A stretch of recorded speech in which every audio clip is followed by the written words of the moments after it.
So, herzlich willkommen zu unserem Video Around the Verse Episode 4. Heute geht es ja um Frankfurt. Werden wir uns angucken mit dem Matthias auf meiner Linken. Ja, wir werden dann immer wieder stoppen und dann wird Matthias versuchen zusammenfassen. Ich versuche dann auch noch ein bisschen meinen Senf dazu geben. Dann würde ich mal sagen, wir fangen dann mal an. Bis gleich.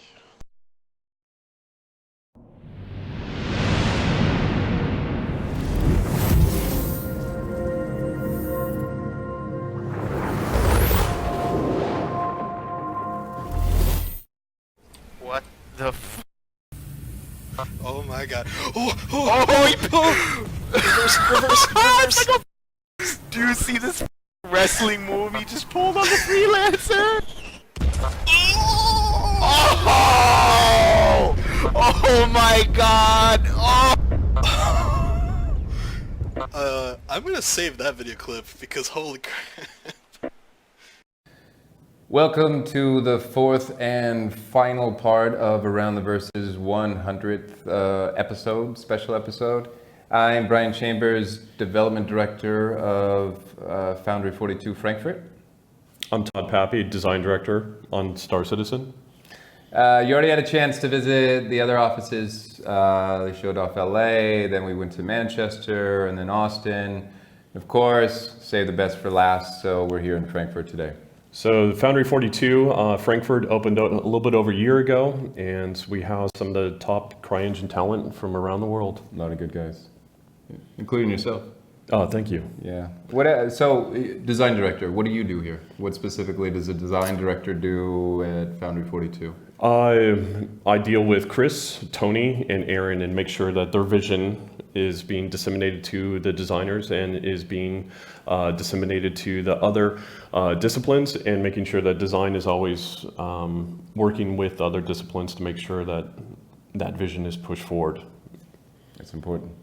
So why don't you tell the people a little bit about what a dev director does?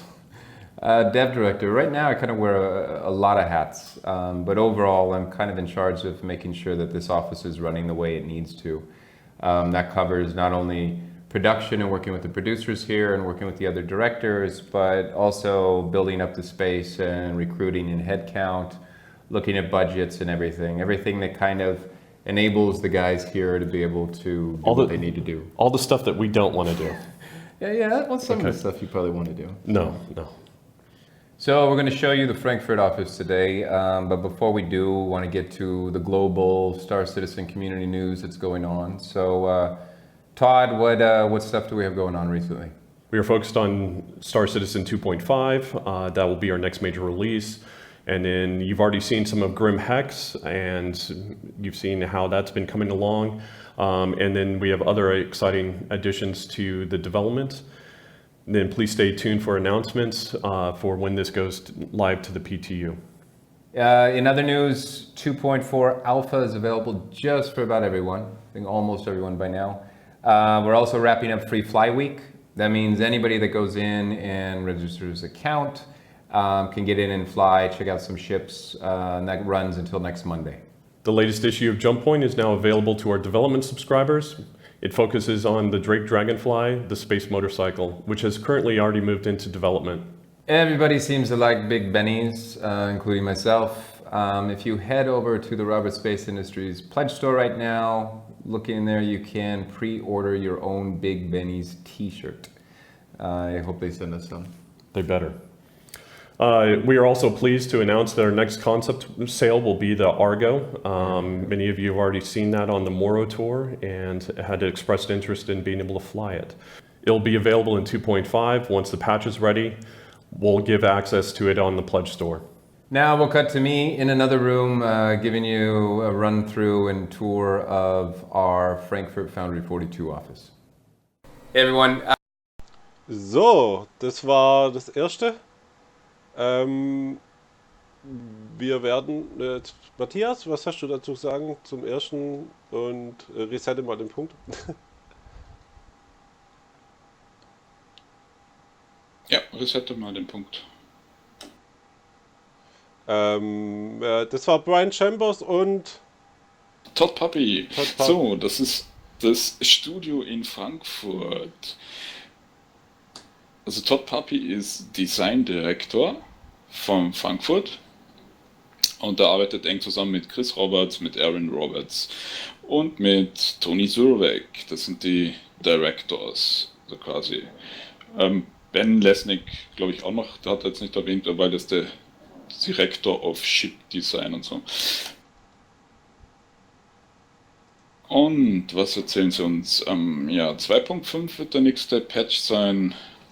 Und wir sollen Ausschau halten nach Announcements im PTU, die PTU-Zugang gehabt haben. Und eben, was wird der Patch beinhalten? Grimhacks natürlich ist das der Hauptteil jetzt. Dann, was sagen Sie noch? Ein Freefly gibt es ja noch bis Montag. Dann ist das Jump Point ist gerade vor kurzem neu rausgekommen. Da geht es hauptsächlich um die Dragonfly und das Design. Dann gibt es auf der Seite im Pledge Store, also beim Merchandise-Artikel, gibt es ein Big Benny T-Shirt. Und der nächste Concept Sale, der bald kommen wird, ich denke, gesagt haben sie glaube ich nicht, aber mit 2.5 wird es kommen, ist die Argo. Und die Argo wird dann auch 2 Varianten flyable sein. Ja. Sehr cool auf jeden Fall. Ja, war noch was zwischen den zwei? Also wir können dazu sagen, wir haben Brian Chambers live gesehen. Of our Frankfurt Ja. Foundry Hast du 42 gestartet? office. Hey everyone, so the office, Frankfurt. First time we showed you, first video we had, really small temp space. That was the first time you kind of ever heard of us as a team, and we showed it off. Now in our new space, you've seen a little, but now time to show you more. A lot of the desks are full, and we can kind of show you around a little more detail. So this is our entrance area. This is normally where our office manager sits. She's away in HR right now in an HR meeting.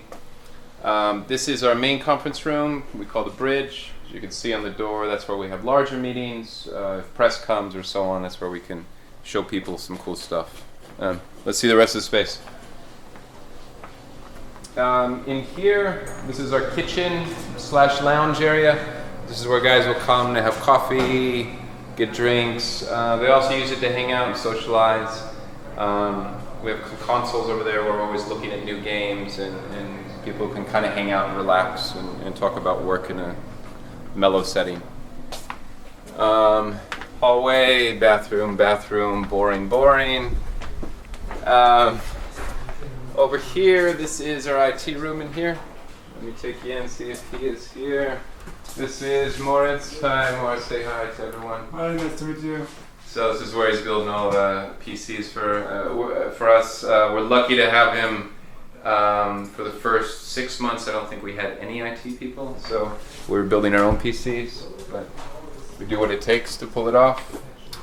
Here's our server room. This room right here is primarily where the engineers are. They don't like to be on camera so much, and I don't like to bother them just so they can get it done. We can poke our head in for a second.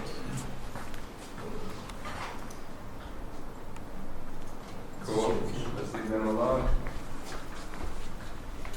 All right. Now this here, then coming down here, is basically what opens up to a majority of the team. All mixed by disciplines, kind of clumped as much as we can. Over on this side, we have tech arts, we have VFX, build engineer, Glenn and QA. Over here is weapons art. So these are guys both ship and FPS weapons. Over here is my office, where we're usually having meetings as well. This side is QA. More QA over here. The more we can test, the better. This whole row right here is AI. So everybody focusing as much as they can, and again, both NPCs and for ships. Now, majority over here, this whole section here, most of it is design.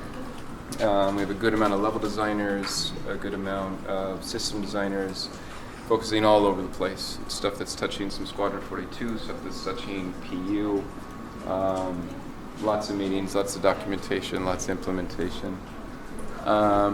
Over here, you can see, yes, there's equipment in here because we're shooting stuff today. This is one of our small meeting rooms.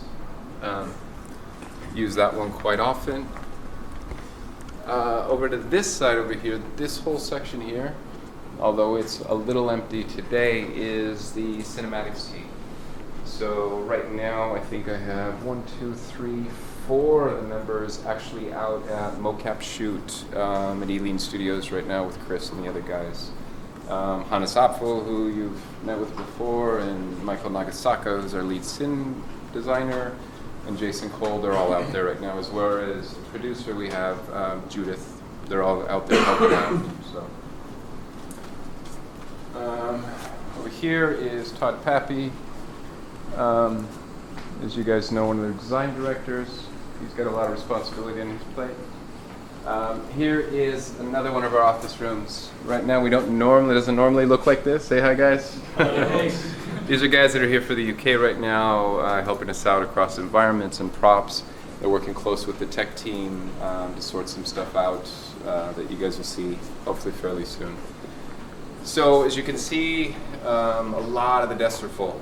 When we moved in here a year ago, we literally were just filling this small corner right here. So in order to enable us to grow, let me show you what we're doing for that. It's a bit of a walk, so sorry.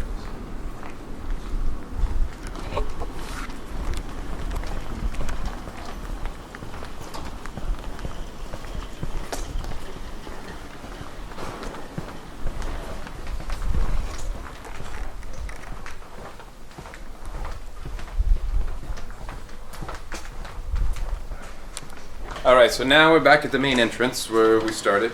It's not really big, right? But in that space we fit 49 people. We now have 49 contracts signed, so we need to be able to expand. So if you look over here, although it's really, really messy and there's just a big piece of drywall there, that is the door that is going to lead to our new space. So we can't go through there right now, but I can take you around and show you what it's going to look like. It may be noisy, not sure.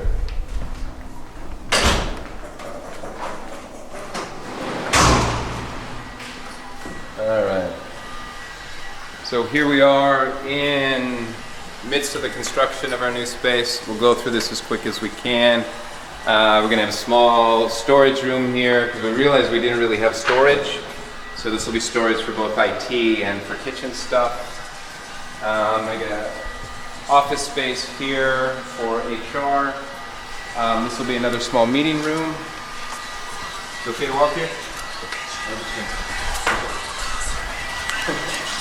As you can see, so now here's the big open space, right? This space here will seat 24 people. We'll have 12 desks on this side. In the center of the space, there's going to be kind of a small little meeting room, but a very casual space where people can come and meet. Another 12 desks over there. And then this section over here, this is, we're going to have a big screen in there, projector. This is where we're going to be able to review material. The whole team will fit in there. We can have big team meetings. People can relax and hang out. We'll move stuff from the other kitchen over to here and bring more tables into the kitchen and so on. So still a bit of work. We got a few more weeks and they should be done with all the construction. Yeah, and we'll move in. So our head count gets us, another 20 people, and we have some flexibility with that, so it should fill us up nicely. So cool. That's the office. Thanks for watching. Hi everyone, I'll give you the studio update for Frank. So, das war das Studio, Studiotour. genau, wo wir selber beide rumgelaufen sind, gell, Matthias?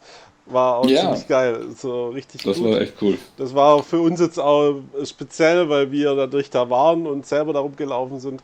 Aber Am gleichen Tag. am Also gleichen der Tag, wo die Boden, den wir Aufnahme da war. sehen, Ja, genau. der war am Ende fertig. Ja, leider haben wir die schnell geht das. Aufnahmen selber nicht gesehen, aber ja. Matthias, erzähl ein bisschen, was war im Studio?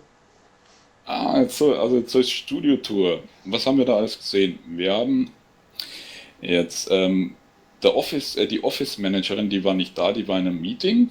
Sonst hätten wir die auch noch gesehen. Die ist auch nämlich die Studiotouren auch organisiert, bei der man anfangen kann und wann man einen Termin kriegt für sowas. Und wenn man reinkommt, hat er uns rechts die Küche gezeigt und links war so ein Meeting Room. In der Küche Dann, außerdem haben wir kostenlos Getränke gekriegt. Das war ganz cool. Ja, weiter. und hinten ja Trailer angeschaut auf so einem recht schicken, schönen großen Fernseher. Und jetzt weiter, also dann zu den Leuten, die dort arbeiten. Da war am Anfang, jetzt hat man den Moritz gesehen, das ist ihr IT-Guy, also der die PCs und so organisiert. Dann haben wir auf der linken Seite war das, da sind die ganz wichtigen Leute drin, die die Core Engine rumprogrammieren. Und deswegen hat er gesagt, da leise sein und die lieber in Ruhe lassen, nicht filmen zu sehr, die müssen sich konzentrieren. Und dann war auf der rechten Seite, wo man reinkommt, Tech Art und VFX, also der macht die Effekte. Da sehen wir später noch mehr davon. Dann links waren 2 QA und dahinter, also die nächste Reihe auf der linken Seite, waren 3 Plätze, die sich nur mit AI beschäftigen, wobei 2 waren von denen jetzt anwesend, die man gesehen hat. Und dann auf der rechten Seite hinten weiter war Cinematics, das macht der Hannes Appelt und der ist gerade mit seinem ganzen Team da in UK in Ealing Studios, Squadron 42 und so weiter. Und dann hat man noch den gesehen, die Schiffswaffen machen und die FPS-Waffen, da waren 2 Plätze noch zwischendrin. Und auf der linken Seite waren noch Level-Designer. Und ganz dahinter auf der linken Seite hat man 4 Leute, die waren gerade zu Gast aus UK und die haben an Environment und Props, also so kleine und große Objekte, Wendekorridor, also was jetzt im nächsten Patch reinkommt, haben die getestet und die waren gerade zuerst dort. Also insgesamt, das Studio hat Platz für 49 Leute bis jetzt und die haben uns dann, die Erweiterung hat uns gleich gezeigt, das was sie am Arbeiten sind. Und da passen dann nochmal 24 Leute rein. Und die Räumlichkeiten werden sie ein bisschen umarrangieren. Und hinten kriegen sie jetzt so einen coolen Lounge-Raum rein, wo sie jetzt Sachen zeigen können auf einem riesen Beamer mit Leinwand.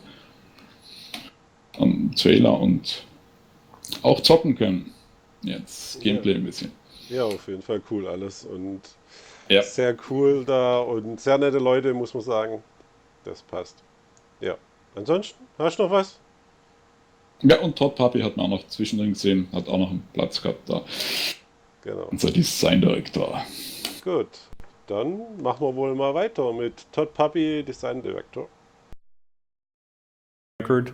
On AI side, we're continuing to work on subsumption. We're pushing forward on communication as well. Done some bug fixes and then also doing core work on the communication system. And then from here, we'll throw it to Toby to show off some of the ship and FPS weapons. Hi, I'm Toby, lead weapons artist here at CIG, and today I'm going to show you some of the stuff that me and the rest of the weapons art team have been working on in the last couple of weeks. Rob, our senior artist working on ship weapons, has been working on a set of unified bearing laser cannons. He's completed its size 2 until size 6 and is currently working on finishing off the size 1 variant. On the FPS side of things, we've been working on another bearing gun, the P8SC. It's a 10mm ballistic submachine gun.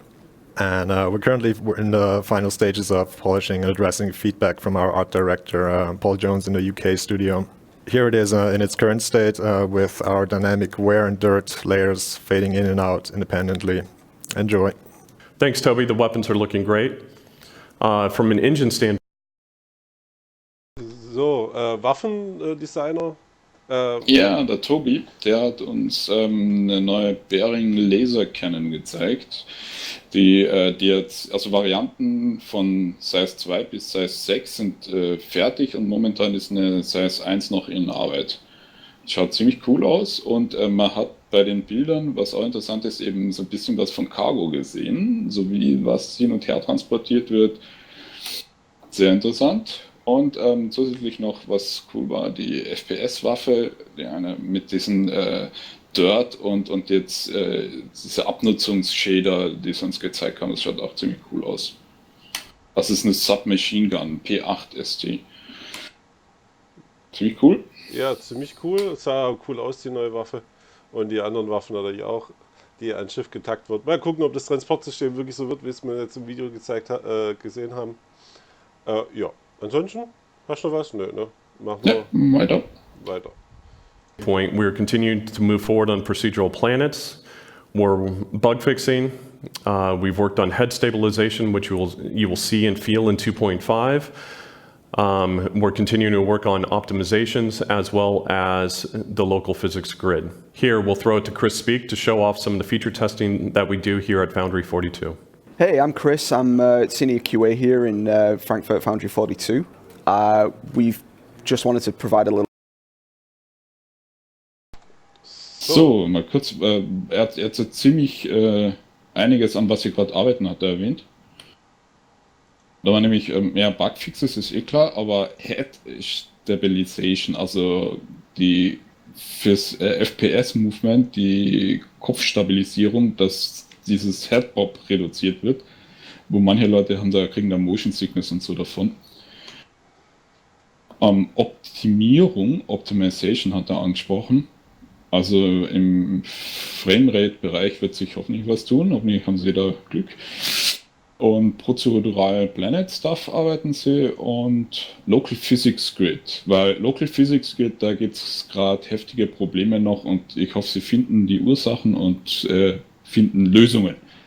Ja, da klippt man öfters mal durch oder was weiß ich, oder wird weggestoßen vom Schiff. Die Frage ist, wie viel hängt mit dem Netzcode noch zusammen und das ist nicht ganz so leicht. Aber wenn sie das hinkriegen, ist auf jeden Fall. Ist ja eine neue Tech, das ist klar, dass da was geht. Probleme gibt. Ja, ansonsten weiter? Ja, weiter. 342. Hey, I'm Chris. I'm Senior QA here in Frankfurt Foundry 42.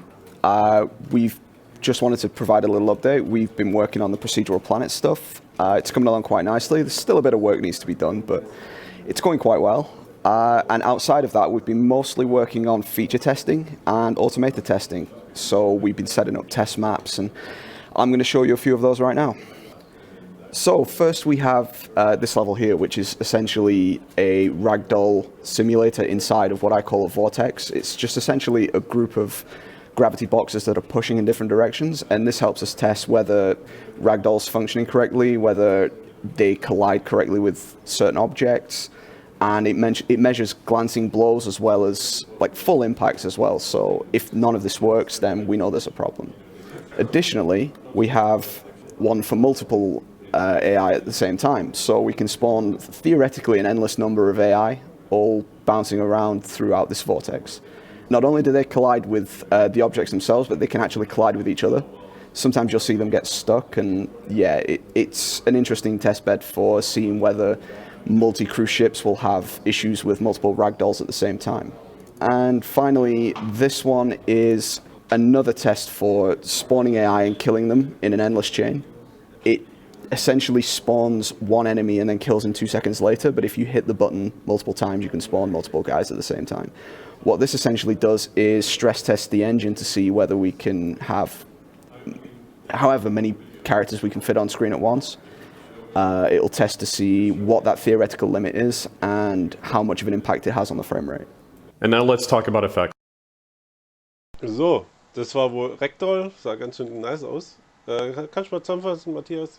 Ja, das war Chris Speak, Senior QA, und er hat da so ein Mod oder so jetzt so ein Testbed aufgemacht, wo er Ragdoll testet, und da geht es eigentlich und auch AI Spawn und Kill Stress Test.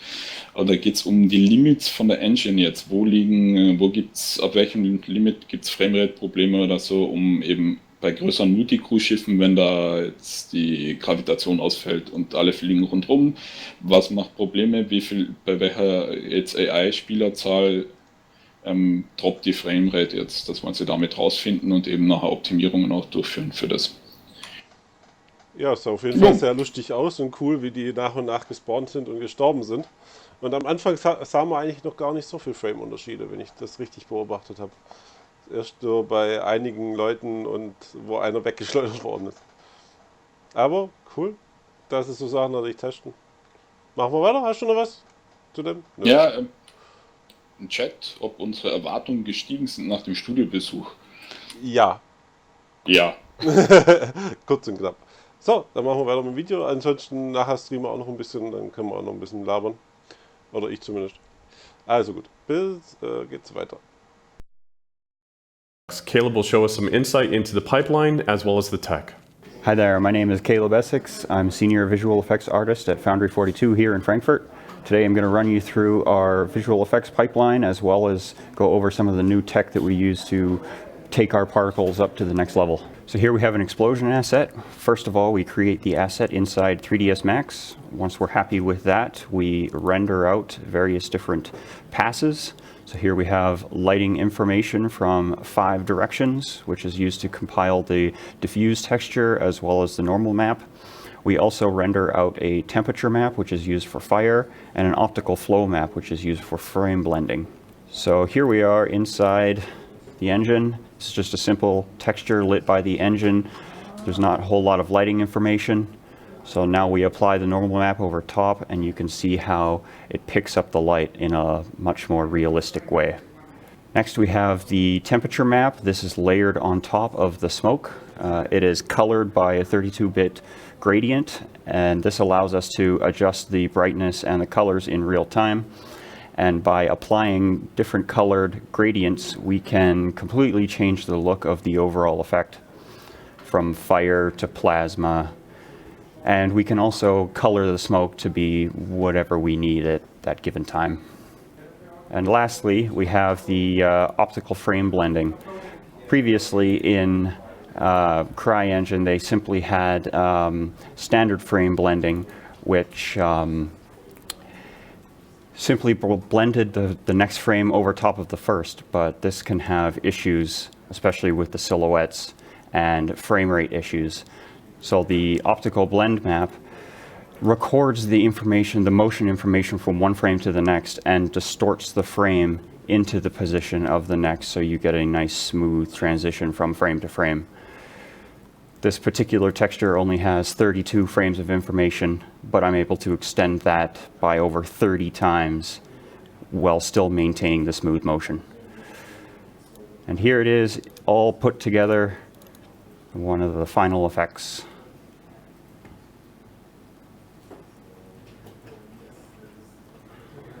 From a system design standpoint, we So, das war doch eine coole Animation von Explosionen. Matthias? Ja, das war der Caleb Essex, Senior Visual Effects Artist. Und der zeigt uns eine sehr coole Technologie, wo sie verschiedene Ansichten oder jetzt solche Maps machen, die sie ineinander blenden, wo sogar eine Temperaturmap ist, die jetzt den Effekt verändert, je nachdem, was für eine Temperatur dort herrscht. Und am Ende blenden sie das noch mit so einer Technik, die sich Flow Blending, das heißt Frame Blending und dann Flow Blending, wo das Ganze noch also der Effekt noch flüssiger erscheint. Ja, schaut ziemlich geil aus. Ja, ist sehr geil. Vor allem das mit dem Feuer und das mit dem Ding, das sieht echt geil aus. Ich glaube, so ein bisschen ist vielleicht sogar schon drin, aber... Ja, mir kommt es auch vor, dass ein Teil schon, also das noch nicht alles, aber so ein Teil ist schon sichtbar bei manchen Sachen. Ja, war auf jeden Fall sehr cool. Und man merkt, sie arbeiten und verbessern und auch, dass es besser aussieht. Sonst was? Ja, und Farbveränderungen sind möglich auch. Also je nachdem, sie können auch anders einfärben. Und aber wie die Lichtverhältnisse von außen sind, denke ich mal, spielt auch noch eine Rolle. Ja, wie die Lichtverhältnisse sind, spielt auch noch eine Rolle. Also das war eine von den Maps, die das Ganze nachher zu diesem Gesamterlebnis zusammenbaut dann. Jo. Sehr cool. Weiter. Cool. Machen wir weiter. We've been working on docking and landing, as well as vandal behaviors. From level design, we've been working on truck stop, as well as the cargo depots and security station, and working closely with Art on how we can make this a very modular and be able to fill out our solar system as quickly as we possibly can. From here, we'll throw it over to the MVP.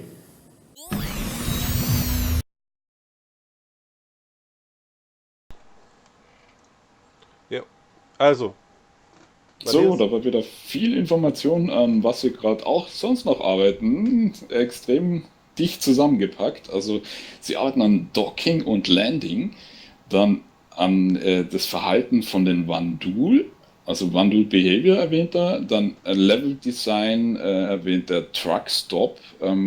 Das ist jetzt so eine Auftankstation, dazu haben wir schon mal so ein Design-Mockup gesehen.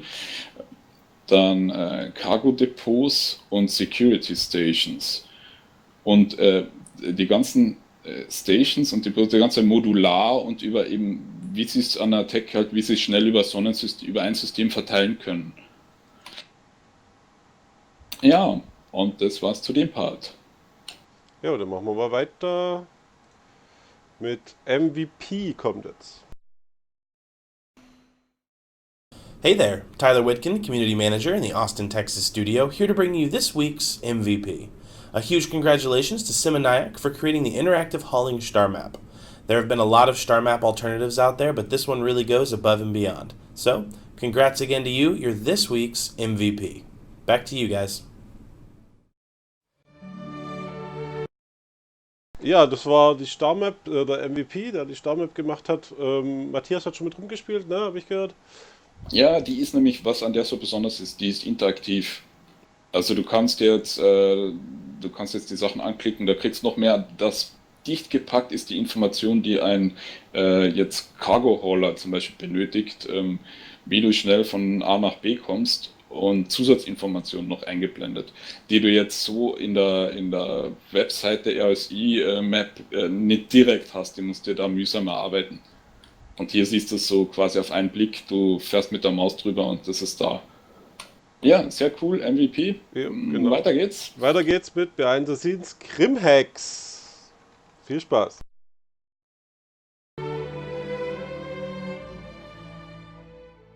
Hi, I'm Clem. I'm a senior level designer here at Foundry 42 Frankfurt, and I was the designer behind the new location that will come in the next big patch, which is GrimX. So I'm going to just present that to you now. All right, so GrimX is a location in the asteroid belt around Crusader's moon Yela.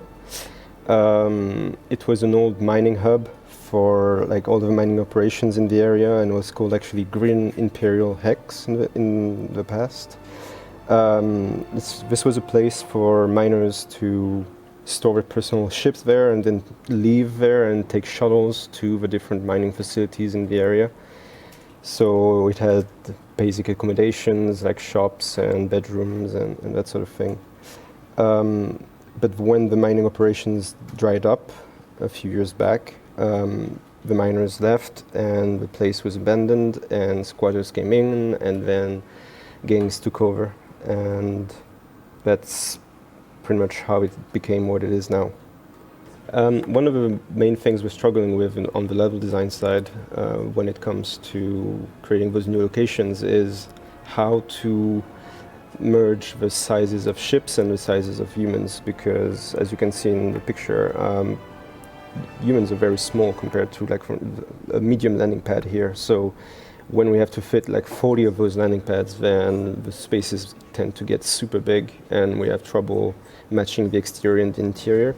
So for this location, we actually decided to not try to have too many landing pads. So we provide the bare minimum, and we'll have hangars at the back of the asteroid where you can request landing permission and park your ship there, and it being safe from other players as well. So we think that's a good balance between the two, and that lets us keep the interior spaces connected to the exterior without too much trouble. So what you'll see here is only a small part of what will eventually be built for this location, because we needed a place for criminals to respawn at pretty fast. Like, we don't want you to have to wait to, you know, and still being punished for doing illegal actions and that sort of thing. So we want to put it out there as soon as possible, but we know that we have still a lot of work to do on the art and the tech to get everything ready that we have in mind for this location. So it'll keep evolving over the next few 2 or 3 patches, and you'll get to see new stuff and figure out why this location is actually interesting instead of just being a parking space with a couple shops. So the wall base is built around a central hub. with the major elevators going to the landing pads at the top and every other area branching off of it. And like I said before, we're going for an incremental release, so that means that we'll start with a couple shops only and add extra content and unlock areas as we go. So there's going to be a bar, there's going to be a kiosk for you to enter races and bet on illegal races, with a view over a tunnel where the ships are going to start and end their races, going through the asteroid and that sort of thing. And also what we want to do with the green zone in this location is, for the first release, we're going to have one on the interior. Anything beyond an airlock will be like weapons restricted. But the idea for the future is that we have other ways of trying to police it a bit more, so that we allow you to carry weapons, but it's at your own risks that you're going to pull them out. And we don't want it to turn into a constant deathmatch. We want it to be safe enough to respond to this location, but that there's always an element of risk. So I don't want to spoil everything. I will let you explore the location by yourself. I just wanted to show a few pictures of how it was when I sort of finished the white box and what it is now, so that you can just understand how much work has gone into it from all of the disciplines and all of the studios involved in this project, and that it's not like the work of one designer to make a new location for this game.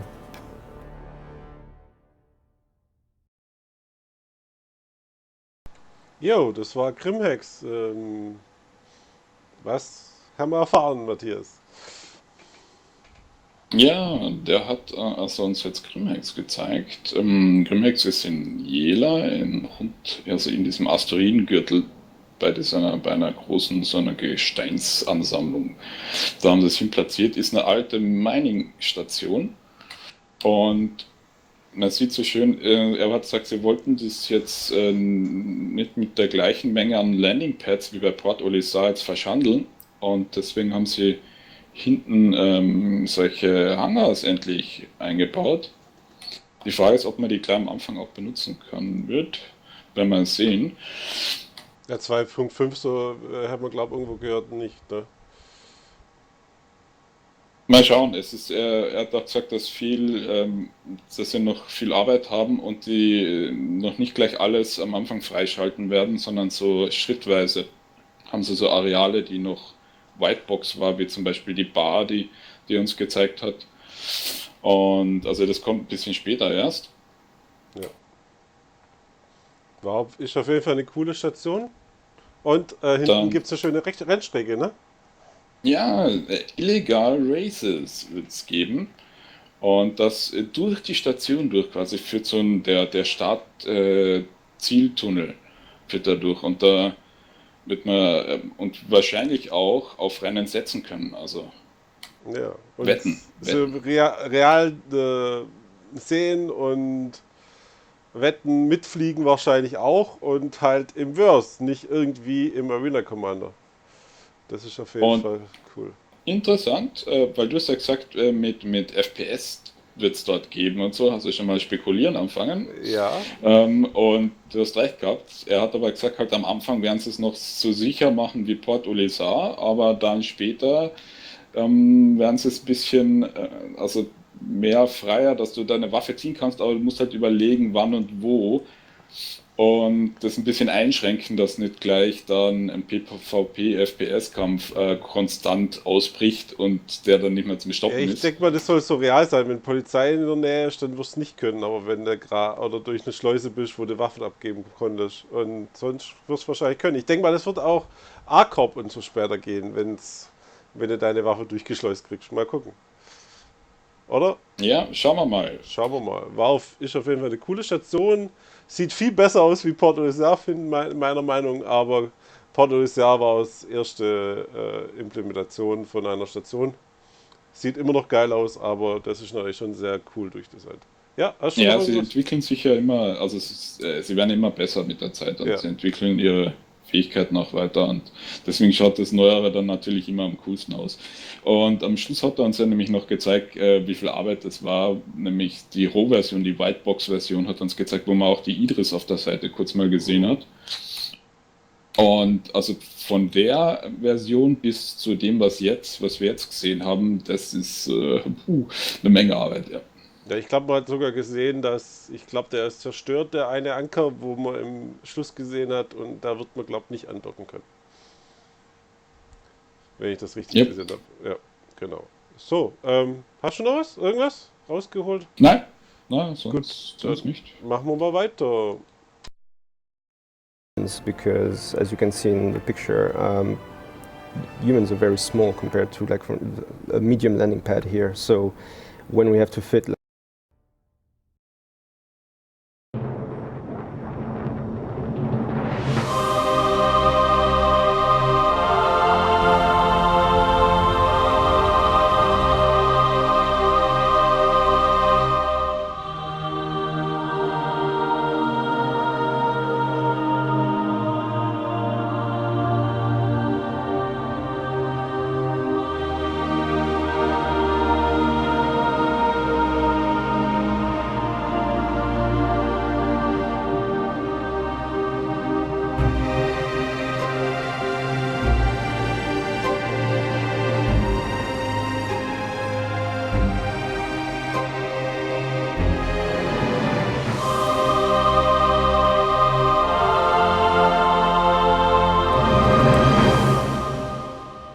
This wraps up our fourth and final part of episode 100 of Around the Verse. Hope it's given you a better idea of all the teams, the immense amount of work that goes into making this game from all around the globe.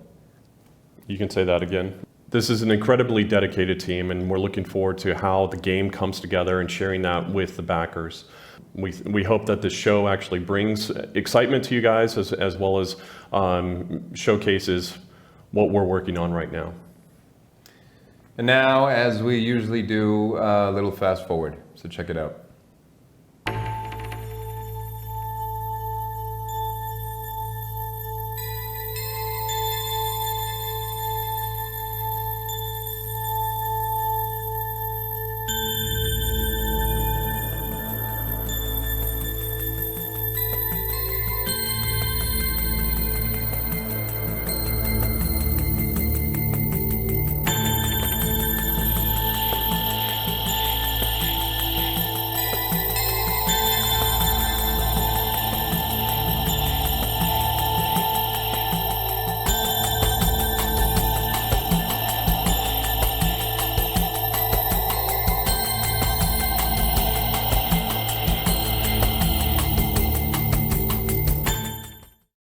Be sure to tune in for Reverse the Verse at 11 a.m. Pacific time tomorrow on Twitch. And finally, a huge thank you to all the subscribers around the world for making the game what it is, making this show possible, and we will see you around the verse.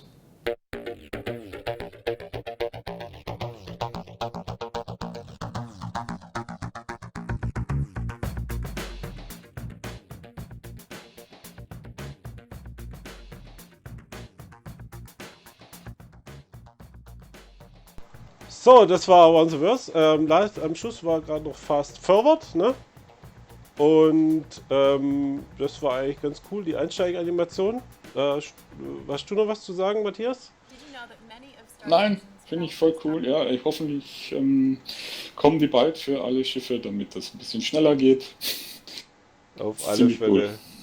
Ich kann es ja hier nochmal, ich mach's nochmal geschwind ohne Sound. Ich lasse nochmal laufen, die Animation.